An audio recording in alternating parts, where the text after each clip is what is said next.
Hello there, this is Coffee with Archbishop. I'm Archbishop Christopher Coyne, Archbishop of Hartford. Joining me today is Saint Fiacre, patron saint of gardeners, and Mr. David Elliott, the Director of Communications for the Archdiocese of Hartford. So, David, you told me that you were very much, from a very early age, when I brought Saint Fiacre out, my sister gave me this statue because I do a lot of gardening in terms of like raising vegetables and stuff. That you, from a very early age, you were a gardener. Well, you know, I didn't keep it up, but it does take me back to my days as a student at St. Vincent de Paul School in East Haven, where I was in the gardening club in first grade under Miss Haig, who later would become Mrs. Barber. And I see here that, yeah, this saint was the patron saint of gardening. So it took me back to those simple days, those Catholic school days that I'm sure many in our audience could relate to. He did, yeah. My sister gave him to me, and I used to put him in the window to look out on the garden in the backyard in Vermont. You had a garden? One in the backyard and then one on the porch. Okay. Boxes on the porch. And I put them there to kind of keep the squirrels away, but it didn't work. So the squirrels were always at the one in the backyard. But they didn't really get into the one on the porch. Sure. So I used to just raise a lot of like yellow beans. I love wax beans, and you can only get those during the summer. Mm. What could you do with those kind of beans? Like a stew or like a soup? Or? Well, the French Canadians in Vermont would always cook them with a little bit of a hot dog or a sausage or something like that. Oh, okay. I just like to cook them with butter and serve them with butter, salt, and pepper. That's my way. Saint Fiacre, we're going to take you down because otherwise we're going to knock you over. We're going to put them down here for now. So we had a couple of really interesting, well, let's talk about one project, that big project that you're doing now, and that's a redesign of web pages right across the board in the Archdiocese of Hartford.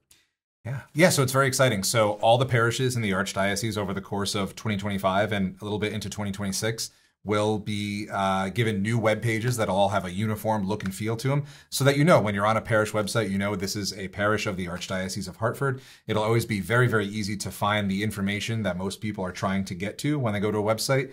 Your mass times, your parish staff, contact information. The idea is just to make it really easy, really user-friendly for people to get the information they need when they go to a parish website. And some parishes are already there. Some are already doing fantastic work, and some maybe just need like a little bit of help. And so that's where our office is stepping in to give them that little bit of help. We've partnered with a third-party company that's going to offer some assistance, and we are super excited to have this done. I think it's going to be a great thing for our parishes. Yeah, and the first webpage that's going to be out there is the Archdiocesan webpage. So when you go to the Archdiocesan webpage, you're going to see those things. Contact us, staff, where do you find parishes, things like that. But they'd also have the news feed. Yes, exactly. Yep. News from our great Catholic Transcript staff who prepares our web exclusive stories and prepares the stories for the magazine. Those stories will pipe in automatically to the parish websites, so that even when you're on a parish website, you could still get the latest and greatest from the Archdiocese, whether that's, you know, a story about a great ministry, or whether it's a statement from you or a press release, you name it. All that important news from the Archdiocese will be there on the parish websites and then as well. On top of the masthead will be the links to the Archdiocese. So you'll see Archdiocese of Hartford, which we'll get to talk to that in a minute in terms of branding. And then we'll see, you know, if you want to click, if you're on a parish page, you just go right at the top, you hit those little buttons and get to the Archdiocese. That's right. But mainly it's the parish that's there. The other thing that's good about that is when you deal with companies like this, you can set up at a very reasonable rate online giving. Yes. Yep. So every parish would have the capacity to do online giving directly to, doesn't go to us, it goes directly to their accounts and all that. So we did this in Vermont, and it was very, very, very successful because it was just so user-friendly. I can't tell you, David, how many times when I'm on the road and I say, okay, I'm going to this parish, what's the name of the priest, or how many priests are there? And I go to the website and I can't find the names of the priests. I have to download their bulletin in order to find it. And then even then, sometimes in the bulletin, they're not. I just like right.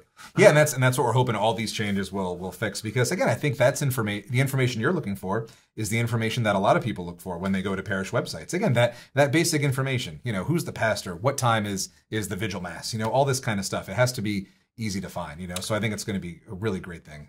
And we're also working on content too. I think as we move forward and when they get the new web pages, we're going to encourage people to approach their content as the fact that the web page is kind of like a bulletin board that people are coming to for the first time and getting information.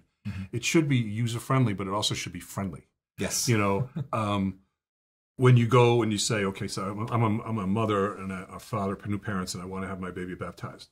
And I go to the parish and I hit baptism, and it comes down, it says, in order to have your baby baptized, you must be registered in the parish, and you have to come to these classes. All of a sudden, they're discouraged. Right. We don't belong to the parish. We're just new. Mm-hmm. And a lot of places, what I see is, congratulations. This is wonderful that you have a new baby. We want to support you in that. We want to be with you. Please give us your contact information so we can give you a call back or email you back to set up a meeting where we can come to you and all this other stuff like that. Yeah, I think you're right. I think the tone goes a long way in these websites, and that's something we'll be looking at too. Is just making sure that the tone is reflective of the great welcome and the great friendliness that you find at many of our parishes. Making sure that's reflected online. Yeah. Now, the other thing which we have just a few minutes to talk about is branding. Hot topic around here these days. Oh well. You did a lot of. I mean, your office did a lot of work on this and engaging a company. What exactly are we talking about? So, the Archdiocese previously, as far as I'm aware, never had a style guide or any brand guidelines. Now, what that style guide would contain is sort of the visual calling card of any organization. Every organization you could think of, whether it's a for-profit, non-for-profit church, they should have one of these so that all of our visual materials have great consistency to them. So what was part of the materials that were developed are enhancing our crest and adding text, Archdiocese of Hartford, with a very specific identifiable, typeface and font and color, our primary color palette, our secondary color palette, ways in which the logo could be used, ways it shouldn't be used.